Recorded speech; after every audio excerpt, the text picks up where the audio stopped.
நேயர்களுக்கு வணக்கம். இன்னைக்கு நம்ம எந்த விஷயத்தை பத்தி பேசுவோம் அப்படிங்கிறது உங்களுக்கே தெரிஞ்ச விஷயம் தான். இன்னைக்கு 2026 தேர்தல் களம். அதுல இன்னைக்கு எலெக்ஷன் ரீவர் பகுதியில் தேர்தல் தொடர்பான விஷயங்களோ இல்லை தேர்தலை நோக்கி போகக்கூடிய இந்த வியூகங்களோ இல்லை கூட்டணி மாற்றங்களோ இல்லை களத்தில் நடக்கக்கூடிய சம்பவங்கள் பற்றியோ பேசாமல் குறிப்பாக குறிப்பிட்டு கிட்டத்தட்ட 41 உயிர்களை பழிவாங்கிய அந்த தாவேகாவுடைய தமிழக வெற்றி கழகத்தினுடைய இந்த கரூர் சம்பவத்தை பற்றி தான் பேச போகிறோம். ஏன் அப்படின்னா முன்னாடி சிபிஐ விசாரணை பற்றி 1000 விமர்சனங்களை வச்சுட்டு சிபிஐ விசாரணை கேட்க போகிறோம் அப்படின்னு சோஷியல் மீடியாவில் அவங்களுடைய முழுக்க ஆதரவாளர்கள்லாம் பேசிட்டு நீதிமன்றத்தில் ஹைகோர்ட்ல எல்லாம் ஒன்று பேசிட்டு அங்கே சுப்ரீம் கோர்ட்டில் போய் இது எடுபடாது அப்படின்னு சொல்லி அவங்க சிபிஐ விசாரணை, அதாவது தாவேகா சார்பாக ஆதவர்ஜுனா சார்பாக சிபிஐ விசாரணை கேட்கல. ஆனால் அவங்க ஏற்பாடு பண்ணியிருப்பாங்க இல்லையா, அவங்க ஏற்பாடு பண்ணி அழைத்துட்டு போனவங்க சார்பாக சிபிஐ விசாரணை கேட்கப்பட்டிருக்கிறது. சரி, இன்றைக்கு சுப்ரீம் கோர்ட்டில் தமிழக அரசிற்கு திமுகவிற்கு பலத்த அடி அப்படின்லாம் சமூக வலைதளங்களில் வழக்கம் போல விர்ச்சுவல் வாரியர்ஸ் பேசிக்கிட்டு இருக்காங்க. என்ன நடந்துச்சு அப்படிங்கிறத வீடியோக்குள்ளே போய் பார்க்கலாம். முதல்ல தமிழக வெற்றி கழகம் இங்கே ஹைகோர்ட்டில் விசாரணை நடைபெறுது. நீதிபதி அவர்கள் காட்டமான தன்னுடைய விமர்சனங்களை வைக்கிறாரு.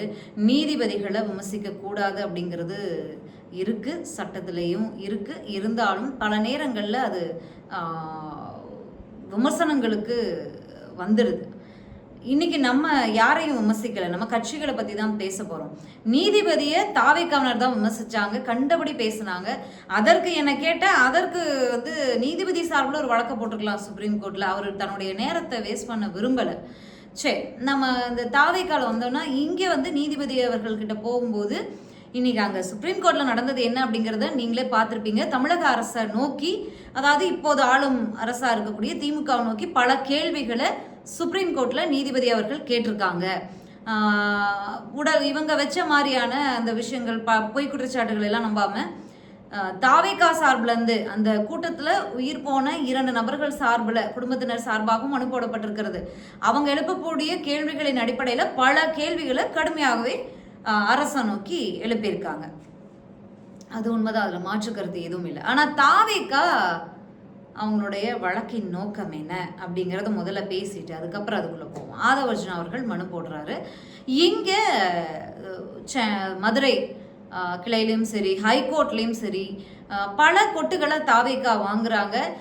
நீதிபதி அவர்கள் அவருடைய ஏன் இந்த நீதிபதி விமர்சிச்சாரு, கிரிமினல் வழக்குகளை விசாரிக்கக்கூடிய அந்த துறையினுடைய நீதிபதியே எங்க வழக்க விசாரிச்சாரு, இந்த வழக்கு போனது அந்த கூட்டங்களுக்கு, அதாவது அரசியல் கூட்டங்களுக்கு, மாநாடுகள், அதுக்கெல்லாம் முறையான வழிமுறைகளை விதிக்கப்பட வேண்டும், கட்டுப்பாடுகள் விதிக்கப்படணும் அப்படின்னு போன வழக்கை ஏன் கிரிமினல் வழக்குகளை விசாரிக்கக்கூடிய நீதிபதி விசாரிச்சாரு அப்படின்னு ஆரம்பிச்சு தாவேகா போயிருக்காங்க. அவங்களுடைய முழுக்க நோக்கம் என்ன அப்படின்னா, தாவேகாவுடைய இமேஜ் டேமேஜ் ஆயிடுச்சு, விஜய் அவர்களுடைய இமேஜ் டேமேஜ் ஆயிடுச்சு, அதை சரி பண்ணணும். தாவேகா இப்போ ஐசியூவில் கிடக்கிற மாதிரி 21 உயிர்கள் பலியானது, சிலர் இன்னும் சிகிச்சையில் இருக்காங்க அப்படின்னு தான் நமக்கு தகவல் இருக்குது. இன்னும் 1-2 நபர்களா இல்லை 10 நபர்களா வீட்டுக்கு போகாமல் அவங்கள பற்றின எந்த செய்திகளுமே வர்றது கிடையாது. அதுவும் ஒரு சோகம் தான். ஏன்னா அந்த விபத்தில் இறந்தவங்கள பற்றியே பேசிக்கிட்டு இருக்கோம். அடிபட்டு தன்னுடைய வாழ்க்கையில் பல முக்கியமான விஷயங்களை இழந்த ஒரு அம்மா கவர்மெண்ட் ஜாபே இழந்திருக்காங்க.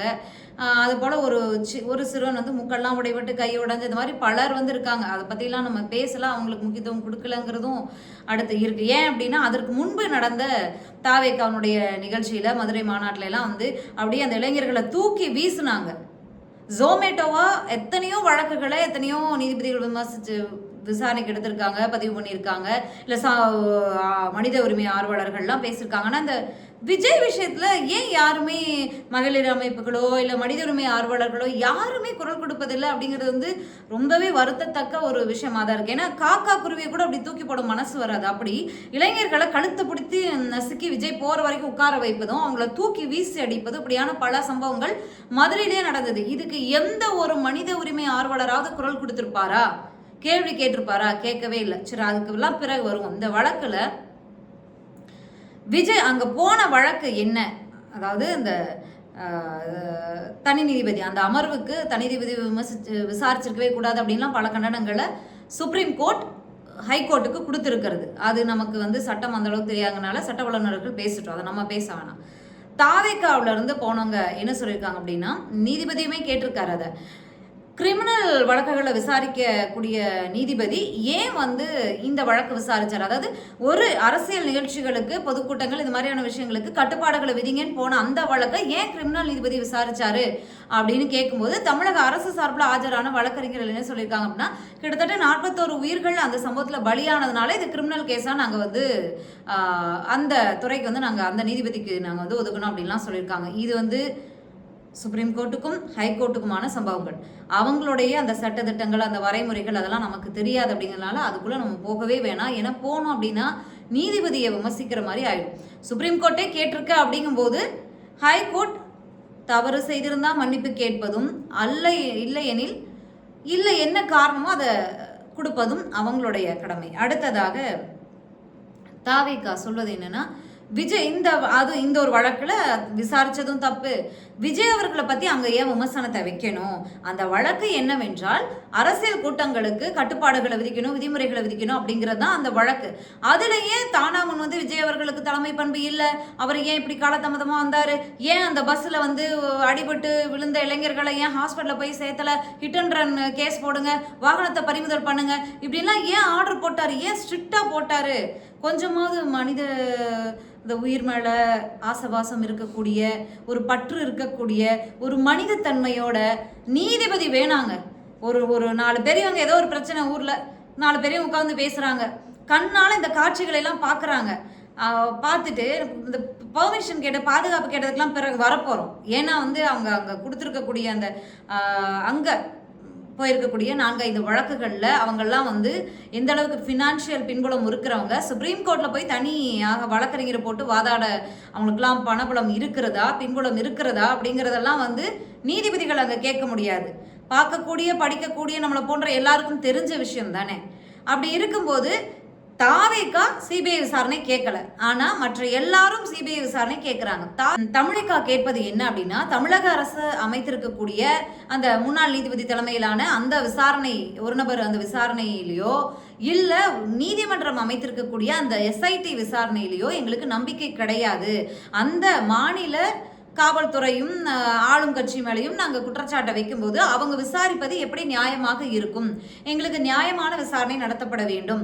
அதனால சுப்ரீம் கோர்ட் தலைமையிலான ஓய்வு பெற்ற நீதிபதி தலைமையிலான ஒரு அமைப்பை போடுங்க, அந்த அமைப்பு இதை விசாரிக்கட்டும் அப்படின்னு தாவேக்கா போயிருக்காங்க. ஆனால் அந்த கூட்டத்தில் போய் ஏன் இதுக்கு இவ்வளோ முக்கியத்துவம் கொடுக்குறோம் அப்படின்னா, தாவேகா சார்பாக கிட்டத்தட்ட செந்தில் ரவின்னு ஏதோ ஒரு 6-7 மனுக்கள் வந்து இங்கே மதுரை கிளையிலேயே பதிவு பண்ணப்பட்டது. என்னன்னா, பொதுக்கூட்டங்களுக்கு அனுமதி வழங்கக்கூடாது, இவங்களுக்கு வந்து 50 லட்சமாக இழப்பீடு அதிகரித்து தரணும், காயப்பட்டவர்களுக்கு 10 லட்சமாக கொடுக்கணும், அது வரைக்கும் தாவேகாவுடைய அங்கீகாரத்தையே ரத்து பண்ணணும், தாவேகாவுடைய நிகழ்ச்சிகளுக்கு தடை போடணும், அது போக சிபிஐ விசாரணை நடத்தப்பட வேண்டும், அங்கே என்ன நடந்துச்சு, கரூரில் என்ன நடந்துச்சு அப்படின்னு சிபிஐ விசாரணை நடத்தப்பட வேண்டும். 4-5 வழக்குகள் போடப்பட்டுச்சு.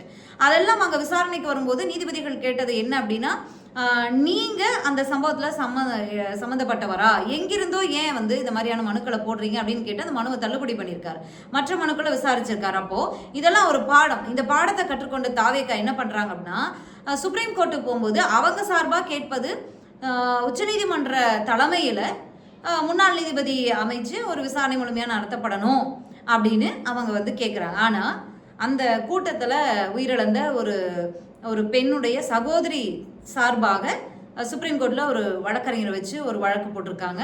அவங்க இதுவும் நடக்குது, விவாதமும் நடக்குது. அதே போல் இந்த கரூர் சம்பவத்தை தன்னுடைய 13 வயது மகனை இழந்த ஒரு தந்தையும் போய் வழக்கு போட்டிருக்கார்.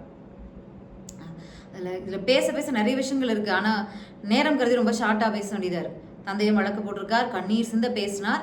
இதெல்லாம் வந்து இன்னைக்கு நியூஸ்லேயே நீங்கள் பார்த்துருப்பீங்க. அவர் சொன்னது என்ன அப்படின்னா, இவர் வழக்கு போட்டிருக்கார் அப்படிங்கும்போது அந்த 2 நபர்களை பார்த்தோம். நீதிபதிகள், உச்சநீதிமன்ற நீதிபதிகள் கேட்டது முதல் கேள்வி என்னன்னா, நீங்கள் ஏன் ஹைகோர்ட்டுக்கோ இல்லை உயர்நீதிமன்ற மதுரை கிளைக்கோ நீங்கள் ஏன் போகாமல் நேரடியாக ஏன் சுப்ரீம் கோர்ட்டுக்கு வந்திருக்கீங்கன்னு கேட்கும்போது அவங்க என்ன சொல்கிறாங்கன்னா, நான் என் குழந்தைக்கு இறுதிச் சடங்கு செய்வேனா இல்லை நான் வழக்கு போட போவேனா, இப்போ நான் வந்து அதெல்லாம் முடிஞ்சதுனால இங்கே வந்திருக்கேன் அப்படின்னு சொல்லி அவர் சொல்லியிருக்காரு. இது ஏற்றுக்கொள்ளக்கூடிய ஒரு நியாயமான விஷயமா தான் இருக்குது. ஆனால் அந்த தந்தை அந்த அந்த குழந்தையினுடைய தாய் வந்து ஒரு பேட்டி கொடுத்துருக்காங்க. அந்த பேட்டியில் அவங்க கண்ணீர் சிந்த சொன்னது என்ன அப்படின்னா, தாவைக்காவினர் தான் அழைச்சிட்டு போனாங்க, இங்கே பக்கத்தில் இருக்கக்கூடிய பசங்க தான் எங்களை வந்து ஒரு 10-15 பேரை அழைச்சிட்டு போனாங்க, அதனால தான் நாங்கள் போனோம். அதோட இந்த நான் வந்து சிங்கிள் மதராக தான் என் பையனை வளர்த்துக்கிட்டு இருக்கேன், 10 வருஷமாக வளர்த்துக்கிட்டு இருக்கேன். 10 வருஷமாக என் பையன் இருக்கானா இல்லையா, அவனுக்கு என்ன பிடிக்கும், அவனுக்கு என்ன தேவை, ஒருவேளை சோறு வாங்கி கொடுக்குறது மாதிரி எந்த விஷயமே செய்யாத அந்த தந்தை அப்படிங்கிற நபர் இன்னைக்கு மட்டும் எங்கே வந்தார், இப்போ எதுக்கு வந்திருக்காருன்னா தாவைக்கா கொடுக்கக்கூடிய அந்த கவர்மெண்ட்டு இவங்களாம் கொடுக்கக்கூடிய அந்த காசை வாங்குறதுக்கு தான் அவர் வந்திருக்காரு. அவருக்கு என் பையன் மேலே பாசமே கிடையாது, என் பையனுக்கு என்ன பிடிக்கும் பிடிக்காது, அவன் என்ன படிக்கிறான்னு கூட அவருக்கு தெரியாது அப்படின்னு அந்த தாய் சொல்லியிருக்காங்க. அவர் சுப்ரீம் கோர்ட்டில் போய் வழக்கு போட்டதே எனக்கு தெரியாது, அவர் வந்து இது இவ்வளோ நாளாக எங்களை பார்க்காம வேறு தள்ளி போய்விட்ட அந்த நபர் இன்னைக்கு மகன் சொல்லி வந்திருக்காரு. அப்போ இவ்வளோ நாளாக பாசம் இல்லையா, எங்கே போனார், இன்னைக்கு பணம் கொடுக்குறாங்கன்னு சொன்னோன்னா வந்திருக்காரு. அதற்காக தான் அவர் தாவேக்கா தான் கூட்டிகிட்டு போயிருப்பாங்க. அவர்கிட்ட போய் அவர் வழக்கு போட்டு சுப்ரீம் கோர்ட்டில் இது பண்ணுற அளவுக்குலாம் அவர்கிட்ட காசு இல்லை அப்படின்னு அந்த தாய் வந்து சொல்லியிருக்காங்க. இதை நீங்கள் நோட் பண்ணி உங்களுடைய தகவலுக்காக நான் சொல்கிறேன். அங்கே தந்தை கதறார் வாதாடுறார், இதுதானே உங்களுக்கு தெரியும், பின்னாடி என்ன நடந்துச்சு அப்படின்னு உங்களுக்கு தெரியாது இல்லையா. இந்த ஒரு சம்பவம் இருக்குது. ஒரு சகோதரி போயிருக்காங்க, அவங்களுடைய சகோதரியை இழந்துட்டேன், அங்கே வந்து குண்டர்கள் வந்தாங்க, அதனால தான் இது நடந்துச்சு, அமைதியாக இருந்த சூழலில் தடியடி நடத்தினதுனால தான் இது நடந்துச்சு, அந்த தடியடி நடத்தி களைச்சி விட்டு வேனை உள்ளே விட்டதுக்கு தான் விஜய் அவர்களே நன்றி சொன்னார் காவல்துறைக்கு. அப்போது ஒரு சம்பவம் தங்களுக்கு எதிராக மாறும்போது பலரை வச்சு இயக்கி கொண்டு இது மாதிரி பண்ணுறாங்களா அப்படிங்கிறது கேள்விக்குறியாக தான் இருக்குது. ஆதாரம் இல்லாமல் நம்ம எதுவுமே பேச முடியாது. அந்த தாய் விஷயத்தில் நமக்கு ஒரு அவங்களே வாய் வார்த்தையாக சொன்னதுனால நம்ம இது வந்து பேசுகிறோம், வீடியோ பதிவு இருக்குது, ஆதாரம் இருக்குது. இந்த சகோதரி விஷயத்தில் நமக்கு ஆதாரம் இல்லை. சகோதரியினுடைய அந்த உயிரிழப்பை ஏற்றுக்கொள்ள முடியாமல் கூட அவங்க சுப்ரீம் கோர்ட்டுக்கு வந்திருக்கலாம். ஸோ அப்போது ரெண்டு தரப்பும் தெரியாமல் நம்ம அதை பேச முடியாது. ஆனால் பண பின்புலம் இல்லாத அந்த நபர்கள் எப்படி யார் மூலியமாக எப்படி சுப்ரீம் கோர்ட் வந்தாங்க அப்படிங்கிறதுலாம் இருக்கு இல்லையா.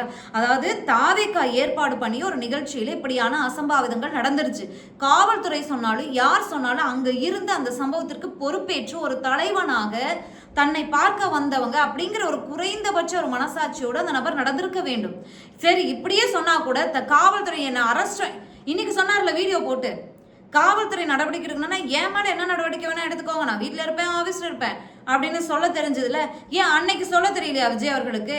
ஏன் நான் அரசியல், நான் பொது வாழ்க்கைக்கு வந்திருக்கேன், என்னை நம்பி வந்து அவங்க உயிர் போகுது, நான் இங்கே தான் இருப்பேன், அவங்கள பாதுகாக்க வேண்டியது என் பொறுப்பு, நான் அவங்கள பாதுகாக்கணும், நான் இங்கிருந்து ஓட மாட்டேன், ஓடி ஒளிய மாட்டேன், ரிப்போர்ட்டர் கேள்வி கேட்டால் கூட ஓடி ஒளிய மாட்டேன், நான் அவங்கள இருந்து பார்ப்பேன், நீங்கள் என்னன்னா அரெஸ்ட் பண்ணிக்கோங்க, என்ன நடவடிக்கை வேணா எடுத்துக்கோங்க, நான் அன்னைக்கு சொல்லியிருக்க வேண்டியதானே விஜய் அவர்கள்?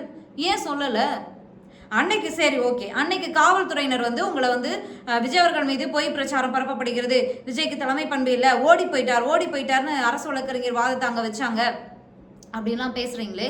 சரி, அன்னைக்கு தான் காவல்துறை வந்து நெருக்கடி குடிச்சு இல்லை உங்களை போகன்னு சொல்லிச்சு போயிட்டு, ஒருவேளை அங்கே இருந்திருந்தா உங்களை அந்த ஹாஸ்பிட்டல்லையும் ஒருவேளை உங்களை பார்க்குறதுக்கு கூட்டம் கூடி இருக்குமோ, உங்களை பார்த்துக்க அழுவுறதுக்கு, ஏன்னா படத்தில் அந்த மாதிரி காட்சிகள்லாம் நிறைய வச்சுருப்பீங்களே, அம்மா அக்கா தங்கச்சி சென்டிமெண்ட் தாய் மாமன் அப்படின்னு சொல்லி அந்த தாய் மாமா ஓடி போன தாய் மாமன் தான் நீங்கள், அந்த மாதிரிலாம் வச்சுருப்பீங்க இல்லையா. ஸோ அதனால் அப்படி நடந்திருக்கலாமோ, அதனால் காவல்துறை சொல்லியிருக்கலாமோ, இல்லை காவல்துறை என்ன சொன்னாங்க, நீங்கள் என்ன அதெல்லாம் நமக்கு தெரிய வரல. இப்படி சொல்லக்கூடிய சுப்ரீம் கோர்ட்டில் போய் சொல்கிறீங்க அப்படிங்கும்போது மறுநாள் கிளம்பி போயிருக்கலாமே. அந்த அந்த நேரத்துக்கு நீங்க இருப்ப நம்மளே பல வீடியோல பேசுறோம், விஜய் அவர்கள் அங்க இல்லாட்டா கூட பரவாயில்ல, தன்னுடைய 2ஆம் கட்ட தலைவர்கள் 3ஆம் கட்ட தலைவர்களை அங்க களத்துல இறக்கி செயல் வீரர்களா செயல்பட வச்சிருக்கணும்ல. அதுதான் ஒரு தலைவனுக்கு அழகு. இந்த சம்பவமே நடக்க விடாம பண்ணிருக்கலாம்ல. முழுக்க 500 காவல்துறையினரையே நம்பி போய் நீங்க எப்படி களத்துல இறங்குறீங்க? இவ்வளவு பேர் லட்சக்கணக்கான கூட்டத்தை கூட்டிட்டு உங்க கள செயல் வீரர்கள் எங்க? கரூர் மாவட்ட பொறுப்பாளர்கள் எத்தனை பேர்? இதுக்கெல்லாம் பதிலே கிடையாது. தாவேக்கால திமுக மோசம், அதிமுக மோசம், அவங்க மோசம், இவங்க மோசம், நாங்க தான் பெஸ்ட், நீங்க தானே பெஸ்ட், ராணுவ கட்டுப்பாட்டோடு இருக்கணும் அறிக்கை விட தெரிஞ்சதுல. அங்க என்ன கட்டுப்பாடு? எல்கேஜி பையன் கட்டுப்பாடு கூட இல்லை. சரி, இன்னைக்கு பாதுகாப்பு கேட்டு டிஜிபி எல்லாம் போய் பார்க்குறீங்களே, யார்கிட்ட இருந்து பாதுகாப்பு கேட்குறீங்க? குண்டர்கள் இறங்குனாங்க, குண்டர்கள் இறங்கி தான் இந்த மாதிரி சதி நடந்துச்சு அப்படின்னு சொன்னால் மரத்தில் தொங்கினவங்களோ பில்டிங் மேலே ஏறி நின்னவங்களோ கரண்ட் கம்பத்து மேலே ஏறி நின்னவங்க தான் குண்டர்களா? அப்போ உங்கள் ரசிகர்களை குண்டர்கள்னு சொல்கிறீங்களா? மேலேருந்து மரக்கலை அடைஞ்சு விழுந்து 1.5 வயசு குழந்தை இறந்தான், அவ்வளோ பேர் அடிபட்டாங்க, அதுக்கு இடையில அவ்வளோ பேர் சிக்குனாங்க, கரண்ட் கம்பத்தில் ஏறி நிற்கிறாங்க, பில்டிங் மேலே ஏறி நிற்கிறாங்க, ஓலை குடிசை போட்டிருக்காங்க, அது மேலே அறிவு இல்லாமல் ஏறி நின்று அது மேலே இருந்து விழுந்து கீழே எல்லாம் நசுங்கினாங்க. அப்போ யாரை வந்து குண்டர்கள்னு சொல்கிறீங்க? உங்களை பார்க்க வந்த ரசிகர்களை குண்டர்கள்னு சொல்கிறீங்களா? கொஞ்சமாக அந்த மனசாட்சியோடு இருக்கா? இதெல்லாம் முழுக்க முழுக்க தாவேக்கா முதல் பொறுப்பு. என்னை பொறுத்த வரைக்கும் மனசாட்சியோட நான் சொல்ல, முதல் பொறுப்பு தாவேக்காவுக்கு, அதற்கு பிறகு காவல்துறைக்கு, அதுக்கு பிறகு சட்டம் ஒழுங்கு கையில வச்சிருக்கக்கூடிய மாநில அரசு இருக்கு, இதெல்லாம் இருக்கிறது, உளவுத்துறைக்கு இருக்கிறது, இதெல்லாம் இருக்கிறது. முதல் பொறுப்பு ஏற்க வேண்டிய நீங்க அந்த முதல் பொறுப்புல இருந்து தட்டி கழிச்சு அடுத்தவங்க மேல கல்ல எரிஞ்சிட்டு போறதுதான் என்னால தாங்கிக்கவே முடியல. மனசாட்சி இருக்கக்கூடிய யாராலையும் தட்டி கழிக்க முடியாது, தாங்கிக்க முடியாது. இதை அவ்வளோ ஃபுட்டேஜ் கிட்டத்தட்ட 30, 40, 50, 60 ட்ரோனுக்கு மேல வச்சிருக்கீங்க. சப்மிட் பண்ண வேண்டியதானே? கரூர் காவல்துறை ஆதவ் அர்ஜுனா அவர்களை பார்த்து நீங்க எடுத்த ஃபுட்டேஜஸ் ஒப்படைங்க சொன்னாங்களா இல்லையா? ஏன் ஒப்படைக்கல? உங்ககிட்ட நேர்மை நியாயம் இருந்திருந்தா, குறைந்தபட்சம் இருந்திருந்தா, உங்க வேனை சுத்தி இருக்கக்கூடிய கேமரா ஃபுட்டேஜஸையும் அந்த ட்ரோன் ஃபுட்டேஜஸையும் கொடுத்துருக்க வேண்டியதானே? காவல்துறையிலையோ இல்ல நீதிமன்றத்திலோ, சுப்ரீம் கோர்ட்டுக்கு போனீங்களே, சுப்ரீம் கோர்ட்லயே கொடுத்துருக்க வேண்டியதானே? அப்போ உங்ககிட்ட நேர்மை நியாயம் இருக்கா? ஏன் கொடுக்கல? ஏன் உங்களுடைய கேமரா காட்சிகளை கொடுக்க மறுக்கிறீங்க? அப்ப நீங்க நடந்தது ஷூட்டிங்காக நடந்தீங்களா? இல்ல அந்த காட்சிகளை கொடுத்தா நாம் அம்பலப்பட்டு விடுவோம், இவ்வளவு நடந்த பிறகும் அந்த 10 பாட்டிலுக்கு 10 ரூபான்னு பாட்டில் பாடிட்டு தான் இறங்கினேன் அப்படிங்கிறதெல்லாம் அம்பலப்பட்டு விடுவோம், அதெல்லாம் நியூஸ்ல பார்த்துட்டு தான் இருக்காங்க, அம்பலப்பட்டு விடுவோம் அப்படிங்கிறதுனால அஞ்சுகிறதா தாவேக்கா? இன்னைக்கு விசாரணை நடந்திருக்கிறது. தமிழக அரசை நோக்கி பல்வேறு கேள்விகளை கடுமையாக நீதிபதிகள் வச்சிருக்கிறாங்க. ஏன் கிரிமினல் வழக்குகளை விசாரிக்கக்கூடிய நீதிபதி விசாரிச்சார்? ஏன் அவசரமாக போஸ்ட்மார்ட்டம் பண்ணப்பட்டது? அதற்கு நீதிபதி அவர்களே சொல்லியிருக்கார், இந்த மாதிரியான நேரங்களில் இரவோடு இரவாக போஸ்ட்மார்ட்டம் நடத்துவதற்கெல்லாம் மாவட்ட அனுமதி பெற்று நடத்துவதற்கெல்லாம் அனுமதி இருக்கிறது, அதெல்லாம் தவறு கிடையாதுன்னு அவரே சொல்லியிருக்கார். ஆனா ஏன் இந்த வழக்க தனி நீதிபதி விசாரிச்சார்? ஏன் விஜய் மீதான விமர்சனங்களை வச்சார் அப்படின்னு கேட்குறேன். சாதாரணமாக ரோட்டில் போகிற அடிப்படை மக்களுக்கே ஆதங்கம் வருது, கோவம் வருது, திட்டுறாங்க. அப்படிங்கும்போது ஒரு நீதிபதியாக அவர் என்னன்னா அவ்வளோ காட்சிகளையும் பார்த்துருக்காரு, செய்தியில் உட்காந்து பார்த்தோம் அப்படின்னு அவர் சொல்கிறார். அப்போ ஆதங்கத்தை பதிவு பண்ணியிருக்காரு. இதில் நம்ம என்ன அவர் மீது தவறு சொல்வது அப்படிங்கிறது நமக்கு தெரியல. சுப்ரீம் கோர்ட் நீதிபதி இந்த உயர்நீதிமன்றத்தினுடைய இந்த விசாரணை அப்படிங்கிறது கவலை அளிக்கிறது அப்படிங்கிற கருத்தை பதிவு பண்ணியிருக்கார். அரசும் விரிவான பதில் மனுக்களை தாக்கல் பண்றோம் அப்படின்னு தமிழக அரசு சொல்லியிருக்கிறது. திமுக தாவேக்காவுக்குமான ஒரு மோதலாக தான் இது போய்கிட்டு இருக்கு. அந்த 41 உயிர்களுக்கான ஒரு நீதியை பெற்றுக்கிறக்கூடிய ஒரு சம்பவமாக இருக்கணும். இனிமே எங்கேயுமே ஒரு உயிர் பலி கூட இப்படி ஒரு மூஞ்சியை பார்க்கறதுக்காக போய் இறக்கக்கூடாது அப்படிங்கிறதா நம்மளுடைய ஆதங்கமாக இருக்கிறது. எல்லாருக்குமே பொறுப்பு இருக்கும்போது முதல் பொறுப்பேற்க வேண்டிய ஒரு நபர் தட்டி கழிச்சிட்டு அடுத்தவங்க மேலே கள்ள தூக்கி போட்டு போகிறதா நம்மளால ஏற்றுக்க முடியல. கமெண்ட்ல திட்டுறவங்க, சோஷியல் மீடியாவில் பர்சனல் பேஜில் திட்டுறவங்களாம் திட்டிட்டு போட்டோம். அதை பற்றிலாம் நமக்கு கவலை இல்லை. தொடர்ந்து பேசுவோம். தமிழக அரசு பதில் மனு தாக்கல் பண்ணட்டும், என்ன நடக்குது அப்படிங்கிறத பார்த்துட்டு பேசுவோம். ஆனால் தூக்கி போட்டு ஓடுறத, பொறுப்பு இல்லாமல் தூக்கி போட்டுட்டு ஓடுறவர் தான் நாளைக்கு தமிழ்நாட்டுக்கு நான் முதலமைச்சர் ஆகணும்னு நிற்கிறதெல்லாம் ஜீர்ணிச்சிக்க முடியல. பார்ப்போம் என்ன நடக்குது அப்படிங்கிறத பொறுத்திருந்து பார்க்கலாம். ஒரே ஒரு கேள்விதான், அன்னைக்கு காவல்துறை மறுத்தாங்க, பிரஸ் மீட் கேட்குறாங்க, ஏர்போர்ட்டுக்கு வரீங்க, பிரஸ் பீப்புள் கேட்குறாங்க, காவல்துறையை நாங்கள் போக அனுமதி மறுத்துருச்சு, 30 உயிர்கள் பலியாயிருச்சு அப்படின்னு. அந்த நேரத்தில் 30 உயிர் பலி, 30 உயிர் உங்களை பார்க்க பலியாயிருச்சுன்னு ரிப்போர்ட்டர் கேட்குறாரு. ஆமா, அங்கிருந்து உயிரை காப்பாற்றவோ இல்லை அவன் மக்களோட ஆறுதலாக நிற்கவோ எனக்கு காவல்துறை அனுமதி மறுத்துட்டாங்கன்னு அங்கே நின்று நீங்கள் சொல்லியிருக்கலாம். அப்போ நம்ம விஜயோட சப்போர்ட்டாக நின்றுருப்போம். அது தப்பி ஓடி உக்காந்துக்கிட்டு அப்புறம் இரங்கல் ட்விட்டரில் போடுவதும் 3 நாள் கழிச்சு வீடியோ போடுவதும் இதெல்லாம் ஏன் அப்படின்னு தான் நம்ம கேட்குறோம். அன்னைக்கு அரெஸ்ட் பண்ணுங்கன்னு சொன்னது காவல்துறை நீங்கள் போங்க அப்படின்னு சொல்லும் போதே நான் என் மக்களுக்காக நான் நிற்பேன், நீங்கள் என்ன போகன்னு சொல்லுது, வேணா என்ன அரெஸ்ட் பண்ணிங்க, என்ன வேணா நடவடிக்கை எடுத்துக்கோங்க அப்படின்னு சொல்லி அங்கே நின்றுருந்தா விஜய் அவர்களுக்கு நம்மளே சொல்யூட் பண்ணியிருப்போம் இல்லையா? பார்ப்போம், பொறுத்திருந்து என்ன நடக்குது அப்படிங்கிறத பார்ப்போம். மீண்டும் பேசலாம். நன்றி, வணக்கம்.